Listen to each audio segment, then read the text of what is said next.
शिव का रौद्र रूप है वीरभद्र। यह अवतार तब हुआ था जब ब्रह्मा के पुत्र दक्ष ने यज्ञ का आयोजन किया, लेकिन भगवान शिव को उसमें नहीं बुलाया। जबकि दक्ष की पुत्री सती का विवाह शिव से हुआ था। यज्ञ की बात ज्ञात होने पर सती ने भी वहां चलने को कहा, लेकिन शिव ने बिना आमंत्रण के जाने से मना कर दिया। फिर भी सती जिद कर अकेली ही वहां चली गई। अपने पिता के घर जब उन्होंने शिव का और स्वयं का अपमान अनुभव किया तो उन्हें क्रोध भी हुआ और उन्होंने यज्ञ वेदी में कूदकर अपनी देह त्याग दी।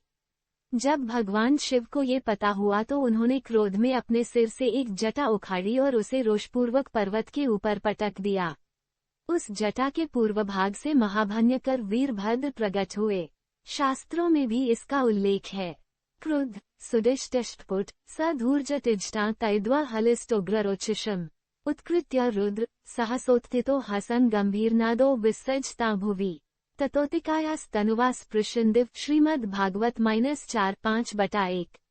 अर्थात सती के प्राण त्यागने से ही भगवान शिव ने उग्र रूप धारण कर क्रोध में अपने होंठ चबाते हुए अपनी एक जटा उखाड़ ली, जो बिजली और आग की लपट के समान दीप्त हो रही थी।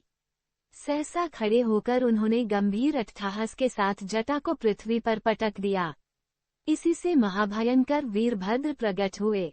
भगवान शिव के वीरभद्र अवतार का हमारे जीवन में बहुत महत्व है।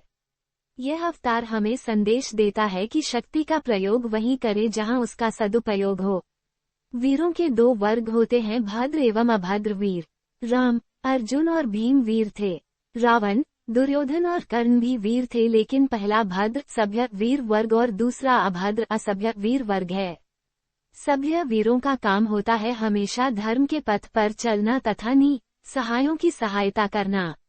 वहीं असभ्य वीर वर्ग सदैव अधर्म के मार्ग पर चलते हैं तथा शक्तों को परेशान करते हैं। भद्र का अर्थ होता है कल्याणकारी। अतः वीरता के साथ भद्रता की अनिवार्यता इस अवतार से प्रतिपादित होती